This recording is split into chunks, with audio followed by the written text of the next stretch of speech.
आज 23 तारीख है। आप सबका स्वागत और धन्यवाद। 23 तारीख को ये शब्द प्रभुपाद जी ने भुवनेश्वर में कहे थे।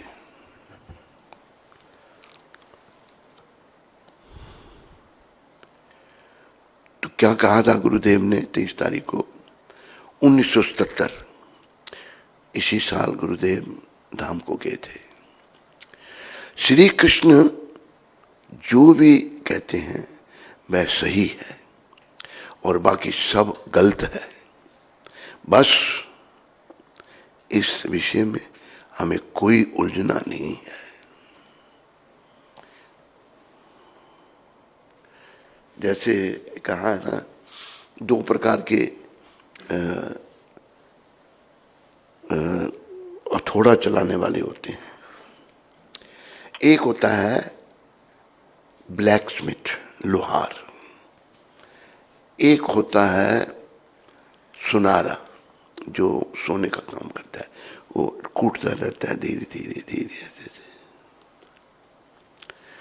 तो कहा क्या है, एक सुनार की नहीं, एक लोहार की 100 सुनार की। लोहार एक ही उसमें लगाता, जोर से थोड़ा तोड़ के रख देता है उसको, लोहे को काट देगा। तो प्रभुपाद जी ने लोहार की लगा करके बस एक ही बात यहां कह दी कि श्री कृष्ण जो भी कहते हैं वैसे ही है। अभी देखो कि बीमारी क्या है लोगों को, ये बड़ी के विचारने की बात है। बीमारी क्या है? अपने अपने दिमाग लगाना। मेरे विचार में ऐसा है, मेरे विचार में ऐसा है। अरे तू, तेरी कीमत क्या है? तेरे विचारों की क्या कीमत है? तुम्हें ये नहीं पता कि तेरा शरीर कैसे काम कर रहा है तो अपने विचार व्यक्त करता है। कितना मूर्ख प्राणी है तू। हम सब की यही हालत है। हम अपने विचारों को श्रेष्ठ मानते हैं। और थोड़ा इस विषय पर बात करना बड़ी जरूरी है। हम सभी में 4 दोष हैं, 4 त्रुटियां हैं। पहली त्रुटि है, हम सब गलती करते हैं, ठीक है। दूसरी त्रुटि है कि इंद्रियां अपूर्ण हैं, ठीक है। जैसे अभी बत्ती जल रही, बंद हो जाए तो मैं अपनी उंगली नहीं देख सकता, मेरी आंखें निर्भर हैं इस पर। सूरज को थाली जितना देखते हैं, सूर्य थाली जितना है, इस पृथ्वी से कई गुना बड़ा है सूर्य लोग। तो इंद्रिय पूर्ण। तीसरा दोष हमारा क्या है, त्रुटि क्या है? हमें धोखा देने की आदत है या नहीं है? जो शुद्ध नहीं होगा धोखा देगा। ये मैंने देखा, जो थोड़े बहुत भक्ति में लगे भी हैं वो भी अपने आप को सही साबित करने का प्रयास करते हैं। आम बीमारी देखी मैंने, जब पता कुछ नहीं है, ले नहीं वो गलत है, मैं सही हूं, ये आम बीमारी है। तो हमारे एक आचार्य हुए श्रीवास ठाकुर जी महाराज। श्रीवास ठाकुर जो थे पंच तत्व में नारद जी के अवतार थे। तो हमेशा ये अनादिकाल से चला आया है, जो आसुरी प्रवृत्ति के लोग हैं वो सुर हुए देवता, असुर हुए राक्षस। वो जो देवताओं के साथ या जो लोग भक्त हैं उनके साथ विरोध करते आए हैं। अलग अलग वृत्ति है, असुर है। उनका काम दूसरे की बहु बेटियों पर बुरी नजर रखना है, बुरे कर्म करना है। और भक्त ये कुछ नहीं करना, सब भगवान का है, भगवान की भक्ति करना, बड़ी विनम्रता से रहना। तो शिला श्रीवास ठाकुर जो थे परम वैष्णव हैं। तो क्या होगा, उस समय एक चपल गोपाल था। चपल गोपाल ब्राह्मण था वो भी, और वो तांत्रिक था, तंत्र विद्या में। बंगाल में तंत्र विद्या पहले बहुत रही। बंगाल का जादू आपने सुना होगा, जादू टूने बहुत चलते थे उधर। तो चपल गोपाल जो था बड़ी दुष्ट प्रकृति का था वो। तो क्या भगवान ने, जब गौर भगवान ने अपना संकीर्तन आंदोलन जो शुरू किया वो श्रीवास ठाकुर के घर से शुरू किया। कितने महान है श्रीवास ठाकुर। वहां भगवान बाल रूप में भी आते थे, सारे भक्त इकट्ठे कीर्तन करते थे, क्योंकि भगवान युग प्रवर्तक है, युग धर्म सिखाने आए हैं हम कलयुग के पापी जीवों को। तो कीर्तन होता था दरवाजा, क्योंकि बाकियों की हालत बड़ी खराब थी बंगाल में। और दरवाजा बंद करके, अभी देखो बंगालियों में अभी भी है, अच्छे भी हैं, मच्छी जरूर खाएंगे, मच्छी को बुरा नहीं मानते। वो बड़े बड़े तालाब बना रखे हैं, गंद डालते हैं उनमें, गंदगी खाते हैं मछलियाँ हैं, वो गंदी मच्छियों को वो खाते हैं। ये जैसे एक बंगाल में संपर्क में आई, एक दूसरे बंगाली को, तो माछकीच खाओ, माछकीच, मच्छी तो खाना उनका ये धर्म है। एक बंगाली है यहाँ पर, शुरू हो गया, अच्छा ठीक है, वो कहाँ है बंगाली था, जब खाते हैं ना बंगाली। तुमने मच्छी खाई है नहीं, सच बोल, देखा, अभी तो छोड़ दी होगी, पहले खाई है। और कोई ये बंगाली है यहाँ पर, बंगाली मच्छी खानी खानी है, तो क्या शुद्धि होगी। देखो अगर पानी में किसी ने टट्टी की है वही मच्छी खाएगी, गंदगी है वो मच्छी खाएगी, उसको वो बंगाली खा जाते हैं। उसका शरीर गंदगी से बना हुआ है ना, तो मच्छी जो है बेकार। तो इस चपल गोपाल ऐसा ही था। चपल गोपाल ने क्या किया कि देखा भाई अंदर कीर्तन, आवाज तो कीर्तन की आएगी ना, बाहर दरवाजा बंद है। वो ईर्ष्या करता था श्रीवास ठाकुर से, कहते बड़े वैष्णव बन गए हैं, इनकी मैं बेइज्जती करूंगा, क्योंकि वो खुराफाती आदमी, बुरा आदमी बुरा ही सोचेगा, अच्छी थोड़ी सोचेगा। प्रभुपाद जी ने कई बंगालियों को बदला, लेकिन प्रभुपाद एक वो भी बंगाल में प्रकट हुए। जब वो छोटे थे बाल रूप में, तो वहाँ एक बीमारी फैली, बंगाल में बीमारी फैली, उसको कहा टाड़ फाड़, टाइफाइड, टाइफाइड। उसका उस समय टाइफाइड का कोई इलाज नहीं था, और कि जिसको होता मर ही जाते थे वो। प्रभुपाद जी बाल रूप में थे, उनको टाइफाइड हो गया, अंग्रेजों का राज था। तो एक बंगाली डॉक्टर था, आया देखने के लिए, और प्रभुपाद जी के पिता श्रीला गौर मोहन जी महाराज बहुत बड़े वैष्णव थे, वो भक्त थे वो भी। तो क्या हुआ, देखा इसको टाइफाइड है, अंग्रेजी डॉक्टर बुलाया, अंग्रेज भी आया, भाई इसका इलाज तो कोई है ही नहीं। उस समय इलाज अभी है उसका, अभी कोई इलाज, अब कोई इलाज नहीं था। कहते बच्चे को ताकत रहनी चाहिए शरीर में, उसके लिए इसको चिकन का सूप दो, मुर्गे का जूस, सूप क्या, मुर्गे को उबाला हुआ है उसका जो जूस वो दो। लेकिन श्रीला गौर मोहन जी ने मना करते, कहते मैं नहीं दे सकता अपने बच्चे को ये। तो डॉक्टर, बंगाली डॉक्टर कहता है प्रभुपाद जी की माता को, उन माता को कहता है देखो बच्चे की जीवन का सवाल है, तुम ही समझाओ।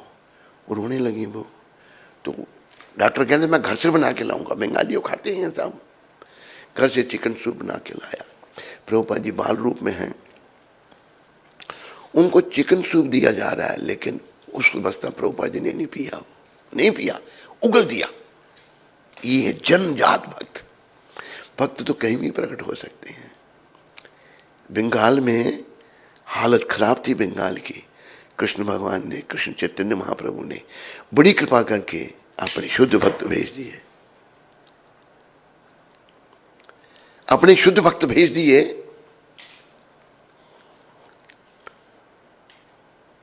और उन्होंने शुरुआत से ही वो संस्कार उनमें थे, बड़े एक वैष्णव घर में प्रकट हुए और जन्म से ही वैष्णव।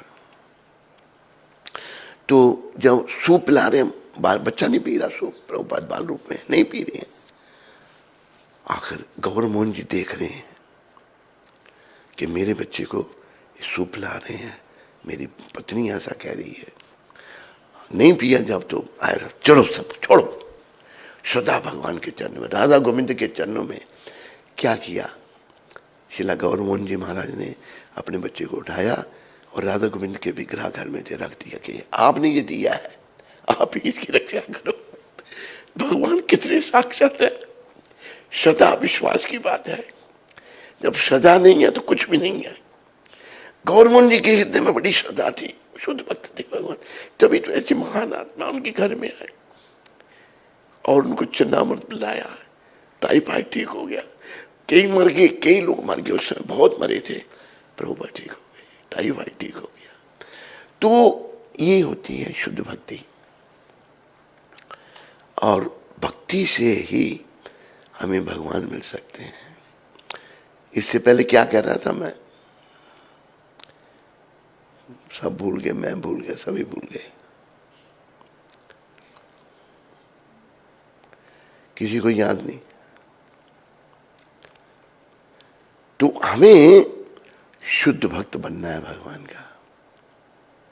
शुद्ध भक्ति जो है वो प्रिया। और देखो, अगर मान लो मेरा जीवन बड़ा बुरा है, मैं बहुत खराब हूं, बड़े बुरे कर्म किए, पर अभी मैं मन बना लूं भाई ये तो मेरे पूर्व जन्म के कर्म थे या मेरे पाप थे, और मैं अगर प्रभुपाद जी जैसे संतों की कृपा से गौर निताय की शरण में आ जाऊं, तो उसके कई उदाहरण हैं। जगाई मदाई कौन थे? ब्राह्मण थे, पर पल्ले दर्जे के उल्टे कर्म करने वाले, चोरी करनी, डाके मारने, कत्ल करने, वैश्यागमन करना, लोगों को लूटना और शराब पिए रहना हर समय, और जहाँ जाते वहाँ का कोतवाल कहते थे अपने आप को। वो भी नित्यानंद जो बलराम हैं, चैतन्य जो कृष्ण हैं, वो भी उनकी कृपा से शुद्ध भक्त बन गए। माधवानंद और जगदानंद शुद्ध भक्त बन गए, और फिर देखो इतना परिवर्तन उनमें आ गया कि कोई सोच नहीं सकता। वो जो जिसने प्रहार किया था नित्यानंद भगवान के सर पर, नित्यानंद नाम जो पा रहे हैं, बंद करो ये नाम। अगर नित्यानंद दिया, वो ठान के आए दिन का उद्धार कराऊंगा मैं अपने भगवान चैतन्य महाप्रभु से। एक बलराम है, एक कृष्ण है, गुस्से में खून बह रहा का कोई बात नहीं, तुम भगवान का नाम लो, मुझे अपना बना लो, मैं तुम्हारे हाथों बिक जाऊंगा। लेकिन देखो दुष्ट जो है, भगवान आगे, भगवान ने मारना चाहा मधाई को, दोनों को मारना चाहा, तो तब नित्यानंद प्रभु कहते हैं जब मधाई मुझे मारने लगा था, उस समय जगाई नहीं मुझे इसको रोका था कि क्या होगा तो साधुओं को मार कर, तो इससे मैं इसे नहीं क्षमा करूंगा। गौर भगवान कहते हैं सुदर्शन चक्र का आह्वान हो गया, सुदर्शन चक्र आगे नीचे, और तब नित्यानंद भगवान ने ये कहा, ये महाप्रभु आप कितने लोगों को मारोगे, कलयुग के सब ऐसे ही लोग हैं। हमें अपना मन बनाना है कि मैं बड़ा पापी था, पर मैंने अभी अपना कल्याण करना है। पक्का मन बनाना है, कच्चा मन नहीं। तो ये कली पावन अवतार गौर निताय हमको क्षमा करेंगे। तो प्रभुपाद ने क्या कहा है, जो लोग भगवान की बातों को बदलते हैं, चार दोष हम में हैं, धोखा देने की आदत है, अविद्या में है, तो इस दोषपूर्ण शरीर से जो भी ज्ञान निकलेगा वो दोषपूर्ण होगा। इसलिए ये बीमारी आम सबको है। अगर मान लो थोड़ा सा कोई बन भी गया, वो अपनी राग अलापने लगेगा, अपने हिसाब से लोगों को बताने लगेगा। अभी हमने कई कथा वाचक देखे, बड़े बड़े मठ बना रखे हैं उन्होंने वृंदावन में ही, लेकिन उल्टा सीधा बोल रहे हैं, शास्त्र के अनुसार नहीं। उनको अभिमान हो गया, क्यों? तो बस इतना पैसा आ गया, इतने अनुयायी बन गए। मूर्खों के मूर्ख अनुयायी बन जाते हैं तो हालत जो है वो खराब हो जाती है। तो प्रभुपाद जी ने क्या कहा है कि जो कृष्ण कहते हैं वही सही है, बस इससे आगे मैंने कुछ नहीं करना। ये 1977 में कहा प्रभुपाद ने, श्री कृष्ण जो भी कहते हैं वह सही है और बाकी सब गलत है। बस इस विषय में हमें कोई उलझना नहीं है, उलझने की यहाँ जरूरत ही नहीं है हमको कोई भी। अरे हम दोषों से भरे पड़े हैं, यही बात मैं आपको बता रहा था, 4 दोष हम में हैं। हम क्यों भगवान के शब्दों, हमें क्या अधिकार है भगवान के शब्दों को बदलने का? बोलो, है अधिकार? पर बदलते हैं हम या नहीं? बोलो। अरे तुम में से हो सकता कोई नहीं भी बदलता हो, बदलता भी हो, पर आमतौर पर लोग बदल रहे हैं भगवान के शब्द। यही बहुत बड़ी बीमारी है, यही बहुत बड़ी रोग है हमारा।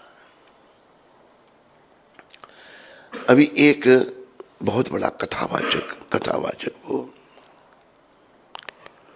और दूसरे कथावाचक, कुछ जिनके पास पैसा आ गया, कैसे तैसे पैसा आ गया, वो सोचते हैं पहुंच गए भगवान के पास, पैसे आ गए। तो पैसा तो रावण के पास भी बहुत था, सोने की लंका थी, और फिर जमीनें खरीदने लग पड़ते हैं सर। एक कथावाचक कहते हैं भाई हमने तो कुछ भी नहीं किया, ये देखो क्या कर रहा है। उस कथावाचक को मैंने समझाया ये जीवन का उद्देश्य जो ये कर रहा है। कहते हैं हाँ, उद्देश्य तो ये नहीं है। उद्देश्य जीवन का क्या है? भागवत क्या कह रहा है? भागवत कहता है कलो दोषे निधि राजन अस्ति एक महान गुना कीर्तनादेव कृष्णस्य मुक्त संगा परम व्रजेत। कलयुग जो है ये दोषों का खजाना है, इसमें एक महान गुण है, क्या? कीर्तनादेव कृष्णस्य, ये जो हरे कृष्ण कीर्तन, हरे कृष्ण कृष्ण कृष्ण हरे हरे राम राम, बस यही गुण है कलयुग का, और कोई गुण नहीं है। बात चपल गोपाल की मैं आपको सुना रहा था। चपल गोपाल तांत्रिक था, उसने क्या किया, परम वैष्णव श्रीला श्रीवास ठाकुर को बेइज्जती करने के लिए क्या किया, और अर्धरात्रि को आया, तांत्रिक जागते ही रहते हैं, तंत्र विद्या रात को ही होती है, आया तो काली पूजा का सामान वो श्रीवास ठाकुर के घर के आगे फेंक गया। उस समय कोई भी नहीं था उधर। सुबह जब हुई तो खड़ा हो गया आकर वहां पर, लोग जा रहे हैं कहते तुम लोग श्रीवास को वैष्णव कहते हो क्या? और देखो काली पूजा का सामान उसके घर के पास पड़ा हुआ है। वैष्णव कैसे होते हैं, ये प्रसंग मैं इसलिए सुना रहा हूं।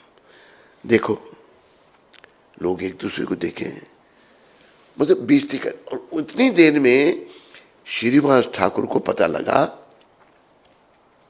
कि कोई मुझे काली पूजक कह रहा है। वो आए बाहर तो ये काली पूजा करता है, देखो काली पूजा का सामान इसके घर में कहाँ से आया, फेंका उसने खुद ही है बदमाश ने। हाँ श्रीवास कहते हैं हाँ मैं बहुत पतित हूँ, मैं काली पूजा करता हूँ। हुआ क्या? हुआ ये कि चपल गोपाल को कोड़ पड़ गया, लेप्रेसी, हाथों की उंगलियां गल गई, गिर गई, बुरी गति हो गई उसकी, बुरी गति हो गई, मक्खियां बैठ रही हैं। कोड़ जो है ना बहुत बड़े महापाप से कोड़ पड़ता है जिसको भी पड़े। अभी गति उसकी खराब। अभी एक दिन महाप्रभु जा रहे थे, उनके चरणों में गिरा, कहते मेरे को क्षमा करो।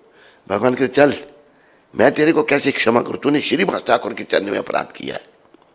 देखो भक्तों के चरण में अपराध होगा ना तो भगवान भी क्षमा नहीं करते। तो भक्त कैसे होते हैं, दुष्ट कैसे होते हैं। चपल गोपाल की श्रेणी के लोग भरे हुए हैं आज, और श्रीवास ठाकुर की श्रेणी के कहाँ हैं लोग, देखो आप जरा। लेकिन प्रभुपाद श्रीवास ठाकुर की श्रेणी के हैं, जो बचपन से ही भक्त थे और वही कह रहे हैं, शुद्ध भक्ति ऐसा कह सकते हैं। श्री कृष्ण जो भी कहते हैं, उन्होंने गीता में कहा या व्यासदेव रूप में भागवत में कहा या चैतन्य चरितामृत में जो शब्द हैं वही सही है। राम वाल्मीकि रामायण जो है वही सही है। बस इस विषय में हमें कोई उलझना नहीं है। 1977 इसी साल को प्रभुपाद जी नवंबर में, जनवरी में ये बात कही है। फरवरी, मार्च, अप्रैल, मई, जून, जुलाई, अगस्त, सितंबर, अक्टूबर, नवंबर, 10 महीने के बाद प्रभुपाद इसी साल धाम को चले गए, वृंदावन में। तो भक्त विनम्रता की मूर्ति होते हैं। हमें प्रभुपाद कृपा से भक्त बनना है। मैं कई बार कहता हूं, भेष बदलने से कोई भक्त नहीं बनता।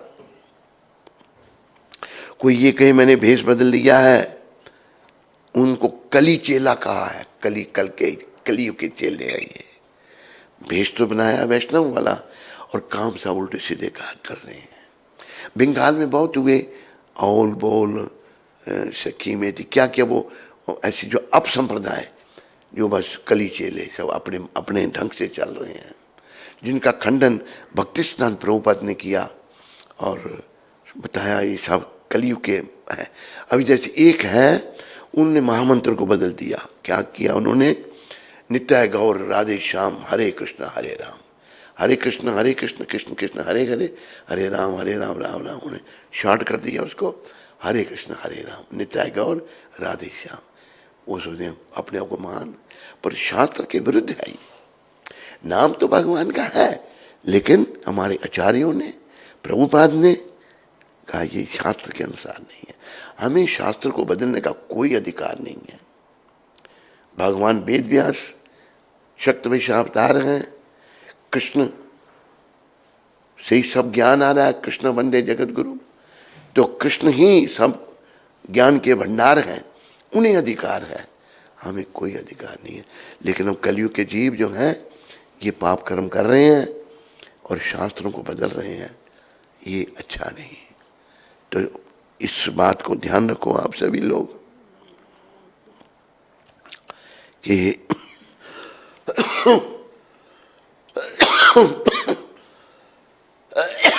हमने प्रभुपाद जी की वाणी को सार्थक मानना है।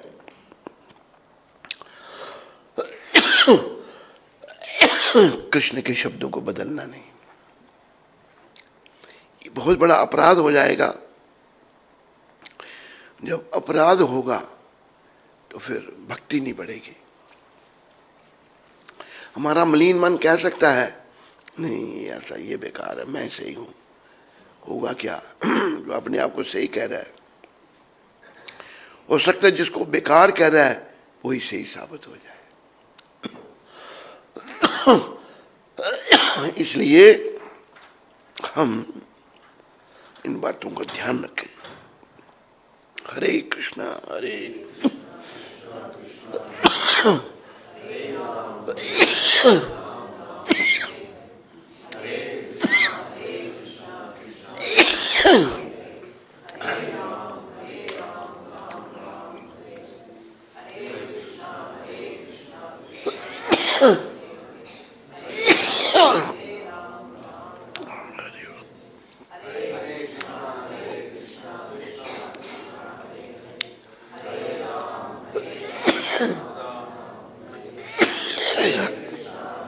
कृष्णा कृष्णा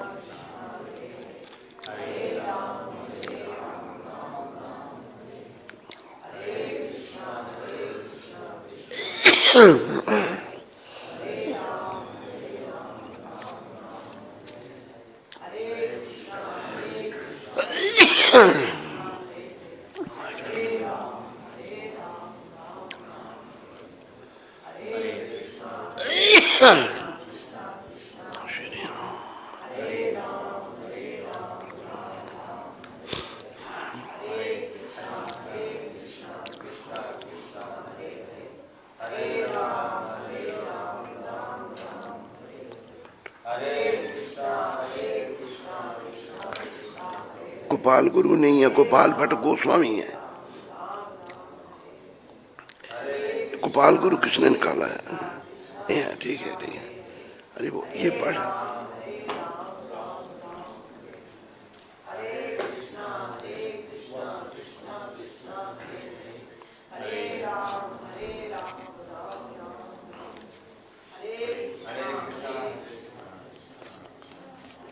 श्री गोपाल भट्ट गोस्वामी एक श्री वैष्णव ब्राह्मण वेंकट भट्ट के सुपुत्र दक्षिण भारत के श्रीरंगम में प्रकट हुए। एक बार चैतन्य महाप्रभु उनके घर में 4 माह तक ठहरे और उस परिवार को गौड़ीय वैष्णव में परिवर्तित कर दिया। उस समय मात्र एक छोटा सा बालक होते हुए भी गोपाल ने स्वयं भगवान की सेवा की। श्री चैतन्य उनके प्रति अति स्नेहिल थे। वे उन्हें अपना उच्चिष्ट तथा एक आचार्य बनने का आशीर्वाद दिया करते थे। अपने 4 माह के वास के पर्यंत चैतन्य महाप्रभु की वेंकट भट्ट से घनिष्ठ मित्रता हो गई, जिसे कृष्णास सत्य रस कहकर व्यक्त करते हैं। परस्पर उन्मुक्त भाव से कथोपकथन करते हुए वे प्राय एक दूसरे के संग हास परिहास करते रहते थे। एक दिन विनोद भाव में चैतन्य महाप्रभु ने वेंकट से प्रश्न किया, तुम्हारी पूजनीय श्री लक्ष्मी देवी ने वैकुंठ का आमोद प्रमोद तथा अपने स्वामी नारायण की सेवा क्यों त्याग दी? वे वृंदावन जाकर व्रज के एक ग्वाल बाल मेरे स्वामी गोपाल का संग प्राप्त करने हेतु कठिन तप क्यों करती है? मैं इन रहस्यों को नहीं समझ सकता। वेंकट ने कहा, परंतु आप स्वयं पूर्ण पुरुषोत्तम भगवान होने के कारण निश्चित ही मुझे प्रभुत्व कर सकते हैं। भगवान श्री कृष्ण का एक अनन्य गुण है। गौरांग महाप्रभु ने कहा, अपने माधुर्य प्रेम से सबका मन मोह लेते हैं।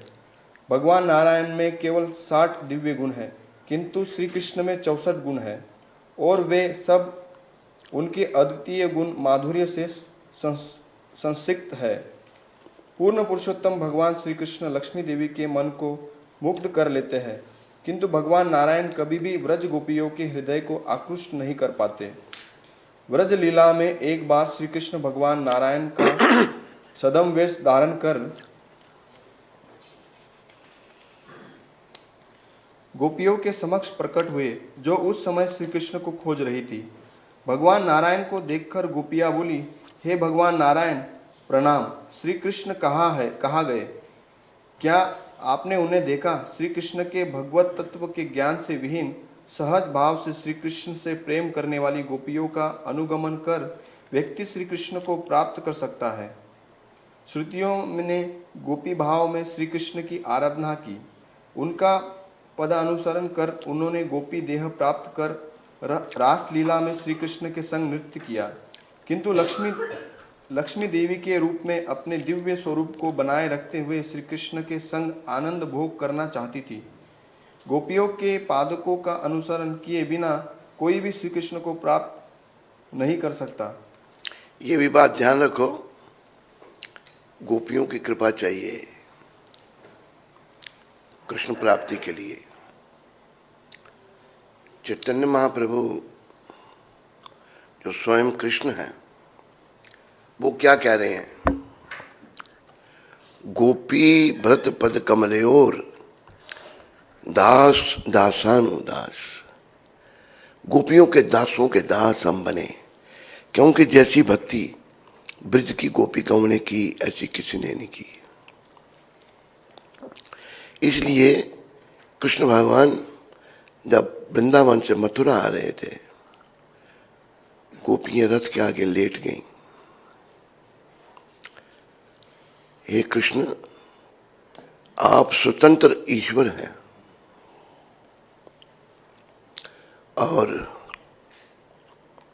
आपने भी विचार बना लिया है जाने का, हम आपको रोक नहीं पाएंगे, पर हम आपके बिना नहीं जी सकते।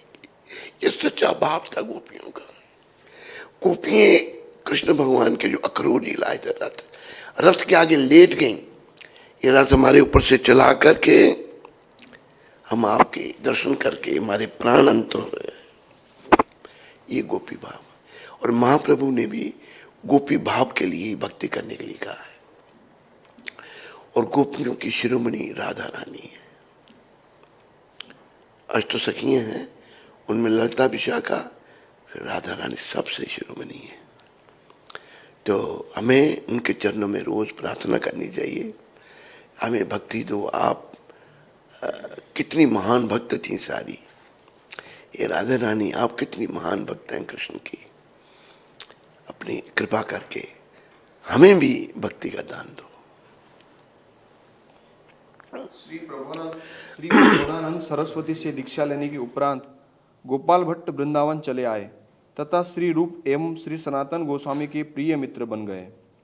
उन्होंने 45 वर्षों तक वृंदावन में भजन किया, जो अधिकांशतः राधा कुंड में संपन्न हुआ।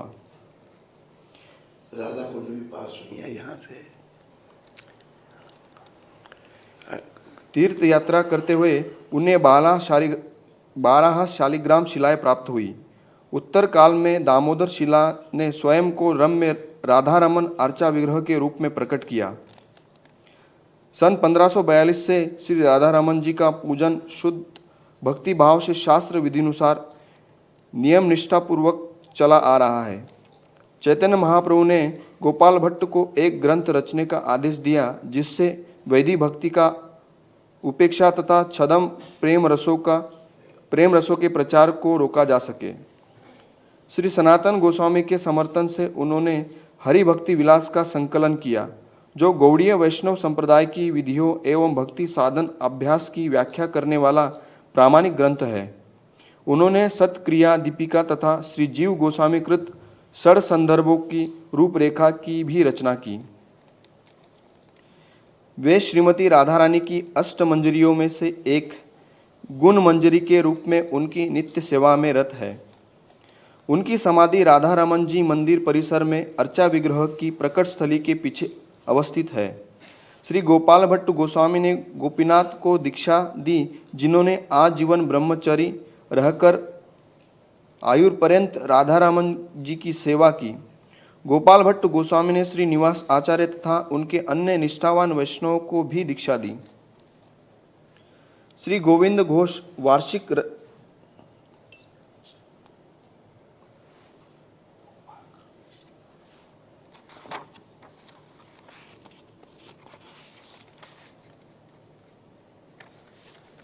अगले हैं अपना रामचंद्र कविराज, वो पढ़ो।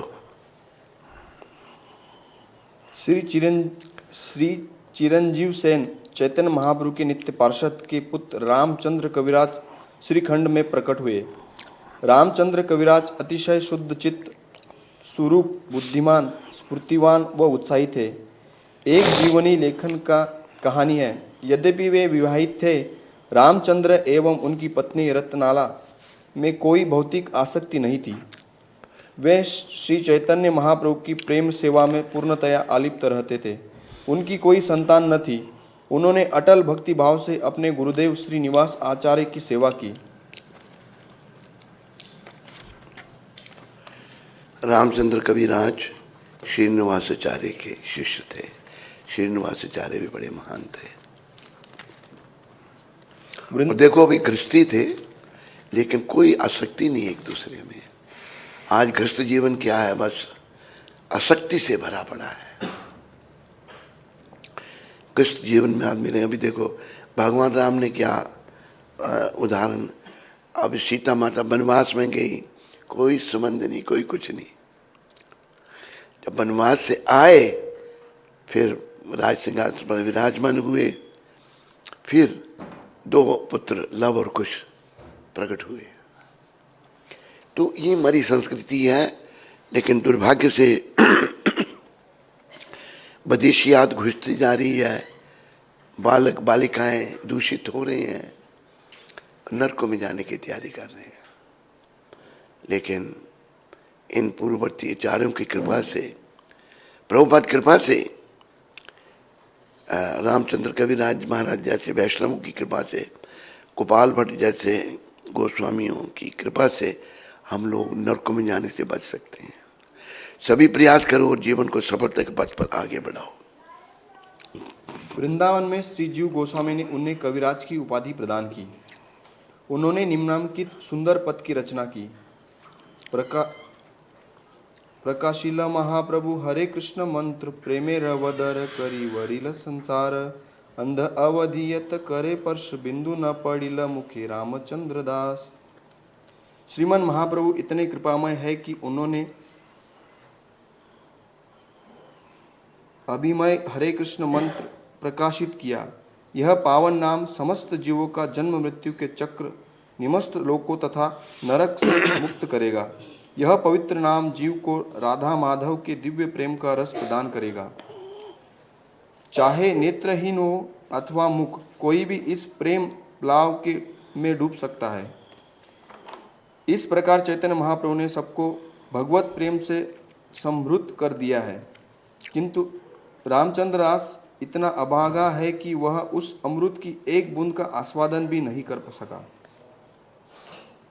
रामचंद्र कविराज 8 कविराजों में से एक है थे, जो सब श्रीनिवास आचार्य के प्रशंसित कवि शिष्य थे।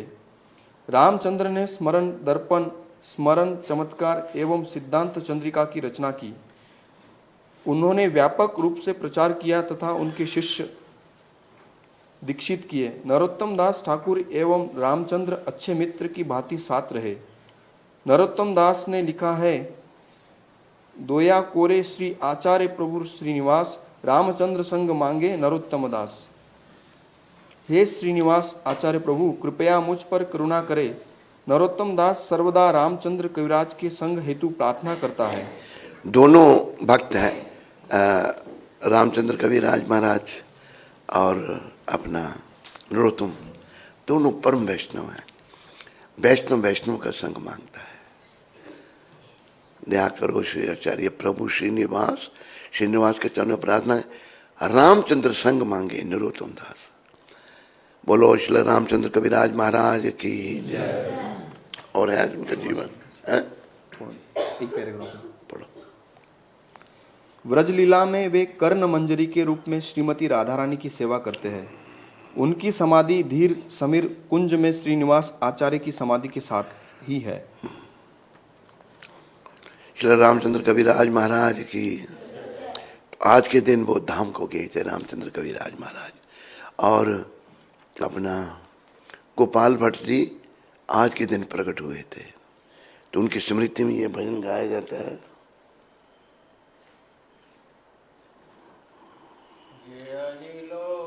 प्रेमाधन करुणा प्रचुर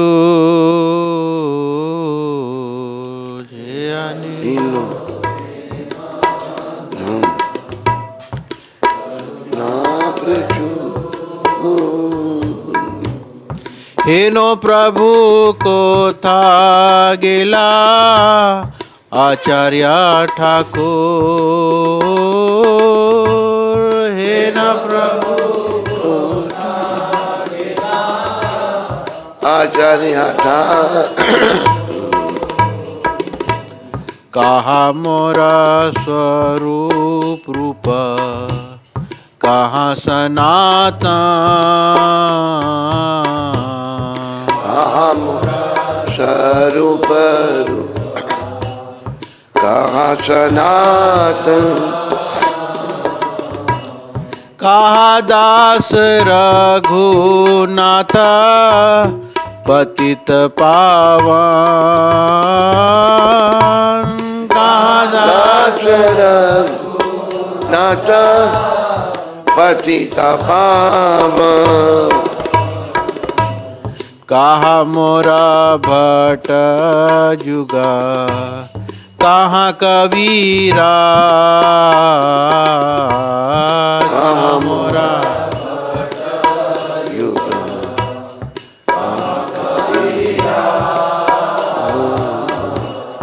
एक काले कोता गिला गोरा नटराज। एक काले कोता गिला गौरा नटराज। पाषाणे कोटी वो माथा आनले पशिबो पाषाण अनिल पाशी गौरंगा गुनेरा निधि कोथा गेले पावो गौरंगा कोटा से सब संगीरा संगे जे कोई लोविला सही तो संग ये कोई लोविला से संगा न पाइया कांदे नरोत्तम दास से संगा न पाइया नरोटा जे अनिलो प्रेमा धना करुणा प्रचुर जे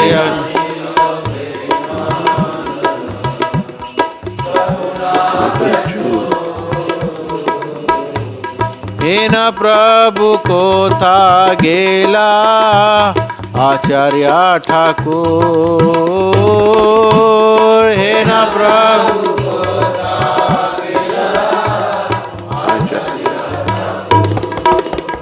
जय आचार्य ठाकुर जय आचार्य ठाकुर जय आचार्य ठाकुर जय आचार्य ठाकुर आचार्य ठाकुर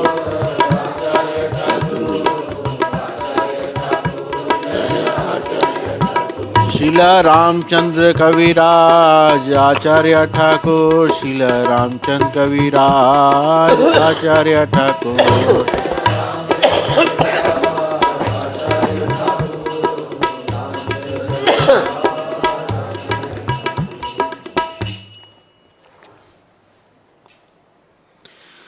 जो अप्रकट प्रेम का धन लेकर आए थे तथा जो करुणा के भंडार थे, ऐसे श्रीनिवास आचार्य ठाकुर कहाँ गए?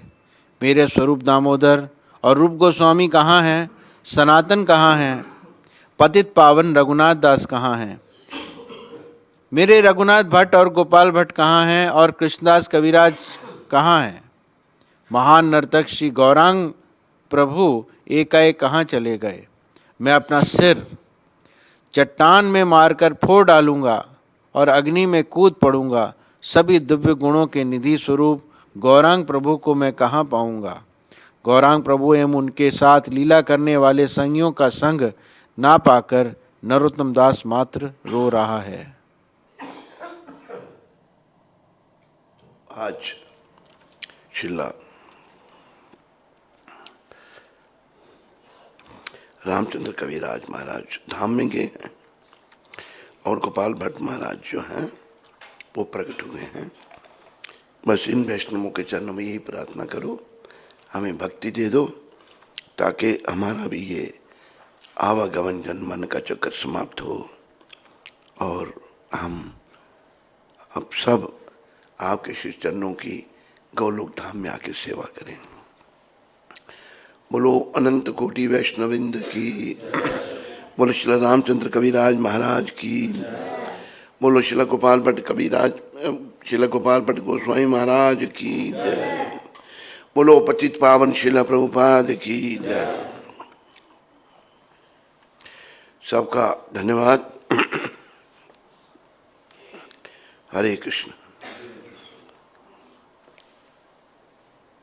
पुस्तक